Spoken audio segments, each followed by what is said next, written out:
Assalamualaikum warahmatullahi wabarakatuh. Perkenalkan, nama saya Siti Aisyah, saya dari kelas 11 OTKP 2. Di video ini saya akan menjelaskan mengenai penerapan K3 perkantoran. Nah, dalam materi penerapan K3 perkantoran ini ada 5 pokok bahasan. Yang pertama, regulasi pemerintah dalam tata kelola perkantoran. Yang kedua, tujuan penerapan K3 di tempat kerja. Yang ketiga, kewajiban tenaga kerja terhadap penerapan K3. Yang keempat, faktor-faktor penyebab terjadinya kecelakaan kerja. Dan yang kelima, keselamatan berbasis perilaku. Baik, kita langsung ke pokok bahasan yang pertama. Pokok bahasan yang pertama adalah regulasi pemerintah dalam tata kelola perkantoran. Nah, peraturan yang dibuat pemerintah tersebut terdapat pada PMK nomor 48 tahun 2016, yaitu kewajiban setiap gedung memiliki peralatan sebagai berikut. Yang pertama, APAR dan APAP dengan roda. Yang kedua, sistem alarm kebakaran. Yang ketiga, sistem sprinkler otomatis. Yang keempat, hidran. Yang kelima, sistem detektor asap. Dan yang keenam, pemadam kebakaran tetap menggunakan media pemadam air bertekanan yang dialirkan melalui pipa dan selang. Poin kedua, tujuan penerapan K3 di tempat kerja. Yang pertama, melindungi dan menjamin keselamatan setiap tenaga kerja dan orang lain yang ada di tempat kerja.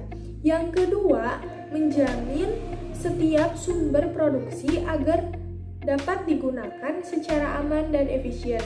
Dan yang ketiga, meningkatkan kesejahteraan dan produktivitas nasional. Poin ketiga, kewajiban tenaga kerja terhadap penerapan K3. Yang pertama, memberi keterangan yang benar apabila diminta pegawai pengawas atau keselamatan kerja. Yang kedua, menggunakan alat pelindung diri atau APD yang diwajibkan. Yang ketiga, memenuhi dan menaati semua syarat K3 yang diwajibkan. Yang keempat, meminta pada pengurus agar melaksanakan semua syarat K3 yang diwajibkan. Dan yang kelima, menyatakan keberatan kerja di mana syarat K3 dan APD yang diwajibkan diragukan. Poin keempat, faktor-faktor penyebab terjadinya kecelakaan kerja. Yang pertama, mengambil jalan pintas. Yang kedua, percaya diri berlebih. Yang ketiga, memulai tugas dengan instruksi yang tidak tuntas. Yang keempat, kerapian yang buruk. Yang kelima, tidak memperdulikan prosedur keselamatan. Yang keenam, gangguan mental dari pekerjaan.